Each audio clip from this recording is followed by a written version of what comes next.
Job చేస్తూనే AI expert అవ్వండి. IT Madras దీనికి సంబంధించి స్పెషల్ కోర్స్ అయితే లాంచ్ చేసింది. సో ఏ దాంట్లో లాంచ్ చేసింది అనేది మనం ఒకసారి చూస్తే, సో దీనికి సంబంధించి ఆర్టిఫిషియల్ ఇంటెలిజెన్స్ మీద, దాంతో పాటు వెబ్ టెక్ ప్రోగ్రామ్ ఏఐలు అందిస్తా ఉంది. అండ్ దీంతో పాటు ఏరోస్పేస్ ఇంజనీరింగ్, తర్వాత artificial intelligence, computer science, information technology, electrical engineering and communication systems and signal processing, multimedia, micro electronics, mechanical engineering, mechanical design, automotive technology, ఈ mobility మీద చేస్తా ఉంది. అయితే దీనికి సంబంధించి పూర్తి వివరాలు మద్రాస్ అధికారిక వెబ్సైట్ లో, అఫీషియల్ వెబ్సైట్ లో చెక్ అవుట్. అయితే వీళ్ళు ఏమంటున్నారంటే మినిమం 2+ years ఎక్స్పీరియన్స్ ఉండాలి అని అంటున్నారు. 2+ ఎక్స్పీరియన్స్ ఉన్న వాళ్ళు డెఫినెట్లీ ఇది నేర్చుకోవచ్చు. అండ్ కెరీర్ గ్యాప్ ఉన్న వాళ్ళు కూడా ఒకవేళ ఏమైనా ఎక్స్పీరియన్స్ ఉంటే ఖచ్చితంగా మీరు ప్లాన్ చేసుకోవచ్చు. అండ్ ఇది చాలా హెల్ప్ అవుతుంది జాబ్ తెచ్చుకోవడానికి. ఈ ఐఐటి మెడ్రాసే కాదు, సో రీసెంట్ డేస్ లో చాలా ఐఐటి ఏదైతే కాలేజెస్ ఉన్నాయో ఇవన్నీ కూడా ఏం చేస్తున్నాయి అంటే షార్ట్ టర్మ్ కోర్సు ప్రొవైడ్ చేస్తాను.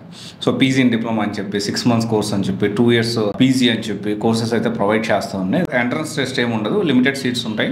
సో అది ప్లాన్ చేసుకోవచ్చు. యాక్చువల్లీ చాలా మందికి హెల్ప్ అవుతుంది, చాలా మందికి తెలియదు ఇన్ఫర్మేషన్.